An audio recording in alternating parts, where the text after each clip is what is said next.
C'est après l'adoption du décret historique 239/PR du Conseil du ministre du 22 mai 2026, classant l'Iboga comme patrimoine stratégique national face aux enjeux de sa réglementation, son exploitation, sa recherche et sa commercialisation, que le ministre chargé de la Culture, Paul Ulrich Kissani, a réuni les gardiens de la tradition et producteurs ce vendredi 19 juin 2026 à la salle de conférence du ministère.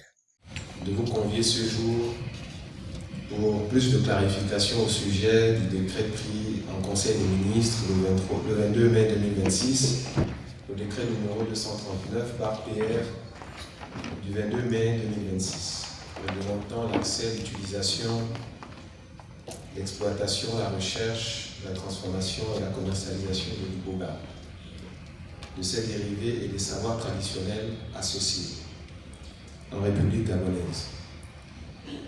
Je voudrais ici, au nom du gouvernement, dire que depuis la nuit des temps, nos rites et traditions ont toujours été célébrés et nous accompagnent tous les jours dans nos vies quotidiennes. La pratique de nos rites par les détenteurs des savoirs traditionnels que vous êtes n'est nullement concernée par le décret suscité. Par ailleurs, il est important de souligner ici que cette plante sacrée doit faire l'objet d'une utilisation rigoureuse pour leurs utilisateurs au risque de voir l'Iboga désacralisé. D'où le décret pris en Conseil des ministres pour réguler son utilisation sous toutes ses formes.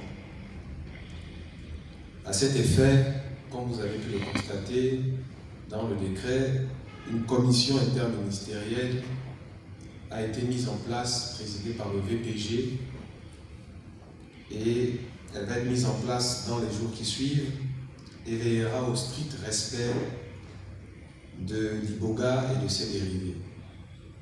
C'est seulement après que des autorisations soient favorables par la dite commission que les autorisations pourraient être délivrées aux utilisateurs. Chers détenteurs des savoirs traditionnels, le département ministériel dont j'ai la charge veillera à ce que ce présent décret ne souffre aucune négligence, d'où votre invite à cette rencontre ce matin. Je voudrais vous dire de ne pas vous affoler ou de vous inquiéter, parce que autant l'Iboga, pourquoi le ministère de la Culture porte ce décret, c'est parce que c'est d'abord une question patrimoniale. Parce que depuis la nuit des temps, l'Iboga est utilisé d'abord pour et avec, associé au savoir traditionnel. Et dans la continuité, permettre à ce que les gens soient soignés. Nous sommes ici pour vivre dans l'évolution du temps.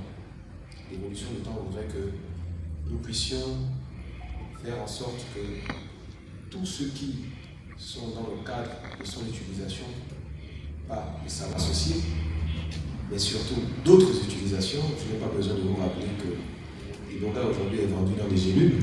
Après avoir dressé le nouveau cadre du contrôle, l'autorisation, commercialisation, exportation par le numéro 1 du ministère, le tour est revenu aux acteurs de donner leur avis et sentiments lors de cette rencontre de sensibilisation. Maintenant que vous nous avez rassuré, on peut ressortir ici le carnet. Monsieur le ministre, comme vous avez appris de nous préciser tout à l'heure, il y a tellement d'organisations autour des Bois. Mais il n'y a pas que les Bois. Les Nganga du Gabon, ils sont multiples. Et comme le disait mon frère tout à l'heure, on a dit on va les sortir des institutions. À ce titre-là, nous demandons que vous soyez fidèle interprète au président de la République, qu'il y ait une chambre des Nganga au Gabon. C'est très important parce que aujourd'hui nous parlons de l'Iboga. Mais si vous, le ministre, vous êtes ministre aujourd'hui ministre de l'élément culturel, mais si vous êtes dans le Gabon, comment vous allez saisir la subtilité du Boga? Donc nous voulons un cadre qui soit purement consacré aux activités et des Boa, mais aussi des Ganga, parce que les Boa, tout Ganga des Boa travaille avec les feuilles. C'est un grand jour pour moi. C'est vraiment un grand jour. La route a été longue pour qu'on se retrouve, pour qu'on parle de le futur du Gabon. Liboga fera du Gabon une destination de tourisme médical qui donnerait plus d'argent que le pétrole. Je l'ai vu quand je me suis fait initier. J'en ai parlé devant le professeur Nzoua, quand il était ministre. Lui aussi, il l'a vu. Hein? Je crois qu'il y a des témoins qui étaient là lorsqu'on était à ça, lorsqu'il nous avait appelés à son cabinet. C'est un problème de moment.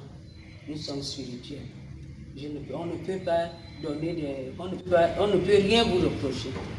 C'était le moment.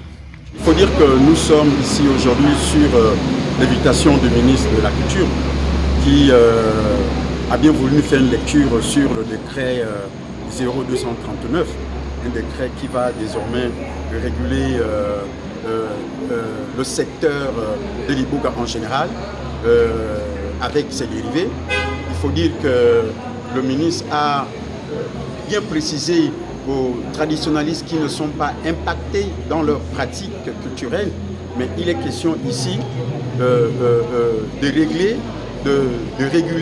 le secteur de l'exploitation, de la commercialisation.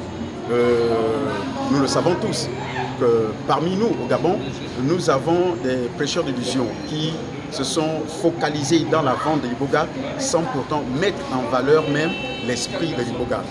Nous disons au passage, merci au président de la République qui a pensé à mettre la charrure au moment convenu par ce décret, parce qu'il faut dire que depuis là, nous avons fonctionné dans l'illégalité. Tout le monde pouvait se permettre d'arriver au Gabon, acheter l'Iboga en quantité et puis aller se faire plaisir dans d'autres choses. Donc voilà un peu de manière ramassée le contenu, n'est-ce pas, de l'invitation de ce matin. Notons que les ministères de la Culture, Eaux et Forêts et Tourisme mènent des stratégies et mécanismes pour mettre en exergue la nouvelle modalité d'image afin de donner une place honorable au Fonds souverain de l'Iboga. C'est après des échanges interactifs dans une ambiance cordiale et fraternelle que l'artiste Angela Sélé a fait vibrer cette rencontre. Dieu, l'Iboga, c'est Dieu. Dieu, Dieu, Dieu, l'Iboga, c'est Dieu. Dieu lui-même, c'est l'Iboga. Je suis Dieu, tu es Dieu. Nous sommes Dieu, l'Iboga, c'est Dieu. Je suis Dieu, tu es Dieu. Nous sommes Dieu, l'Iboga, c'est Dieu. Il nous guérit, nous purifie, nous sanctifie. L'Iboga, c'est Dieu. Il nous bénit, nous délivre, il nous pardonne. L'Iboga, c'est Dieu. Oui, Dieu, Dieu, Dieu. L'Iboga, c'est Dieu. Dieu, Dieu, Dieu. L'Iboga, c'est Dieu. Dieu, Dieu, Dieu. L'Iboga, c'est Dieu. Dieu lui-même, c'est l'Iboga.